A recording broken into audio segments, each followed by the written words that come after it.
this is unbelievable. I know. We're talking about being on the computer at night on all these America Online. And I'm probably talking to you, and you're talking to me. Yeah. And didn't know it all this time. You know, I'm in there all the time. Well, I was in last night because I was trying to find my biography in the internet, and I didn't know how to do it. So I got a hold of a friend of mine who's facile at this sort of thing, and I got a hold of her through the message service on America Online, and she's typing back and forth to me how to get in this thing, and I was there till 3 o'clock in the morning trying to figure it out. Looking at pictures of Elaine. Oh, stop it, please. I know all that stuff that goes on there. I went in there to People actually have, how can I be delicate about this? Sex. Yeah. They, while you're in the chat, and they're typing. Yeah. They're typing. That's all they're doing is typing, and you think, how exciting can that be? They're misspelling sex. Yeah. Yeah. A steno pool. Donna in Mount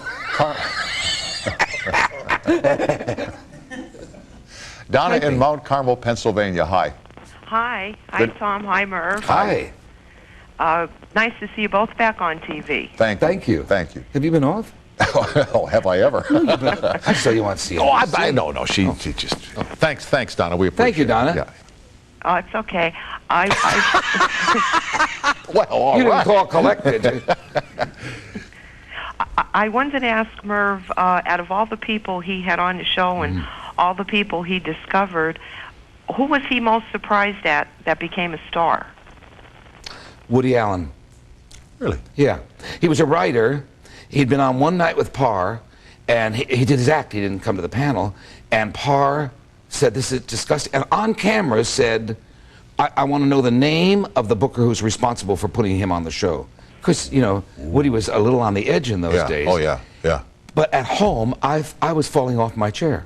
I never laughed so hard in all my life. Parr says, so then when I got the show, they said, who do you want? And I said, get me this writer, Woody Allen. He's the funniest thing I ever saw.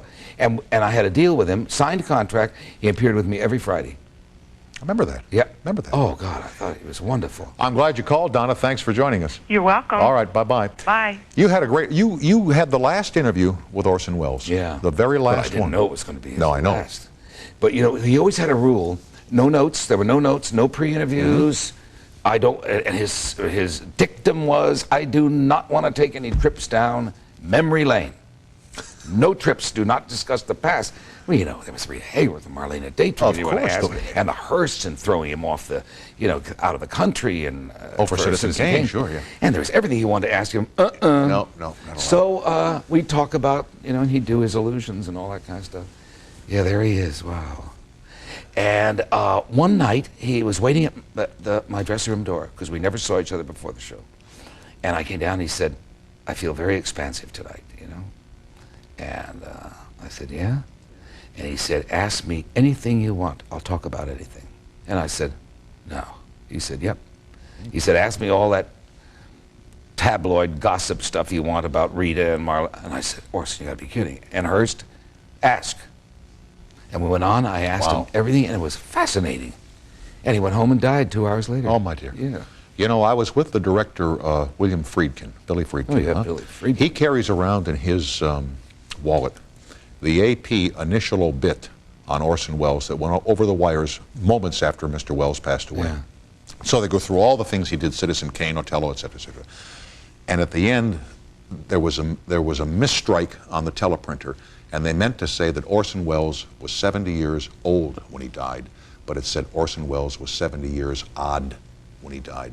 Now think about Orson Welles, huh? That's yeah.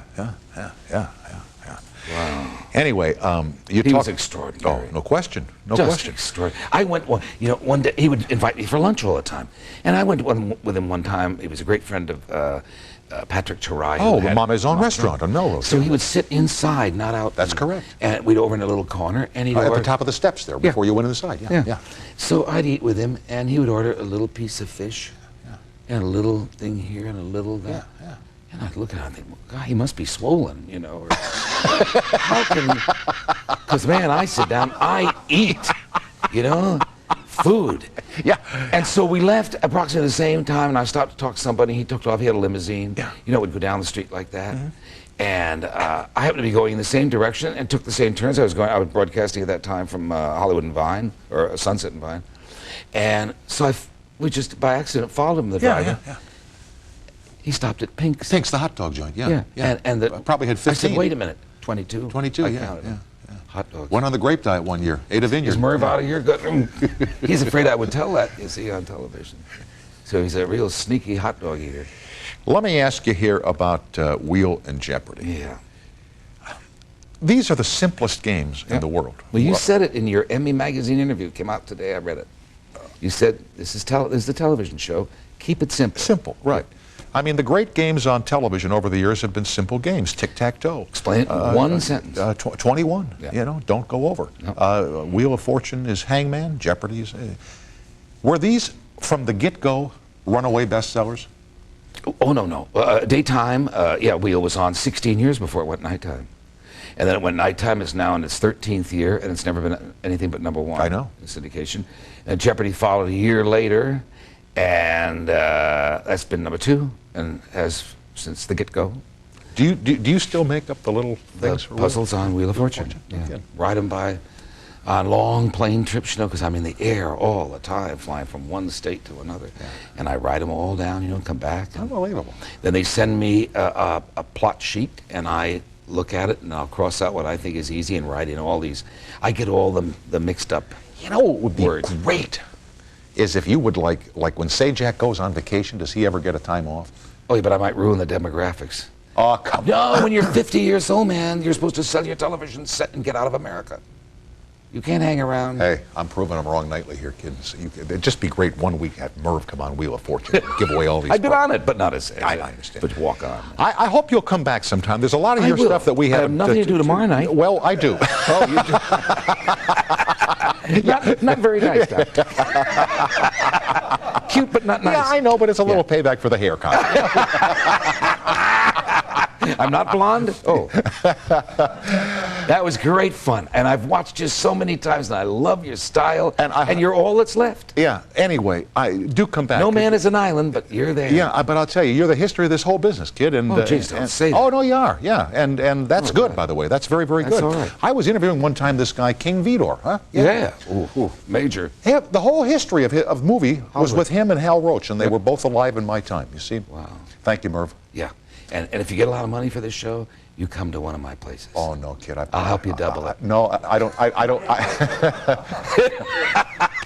don't want to. I'm happy where I am. Yeah. Pat O'Brien from CBS Sports is next after these messages from our sponsors. Thank you, sir.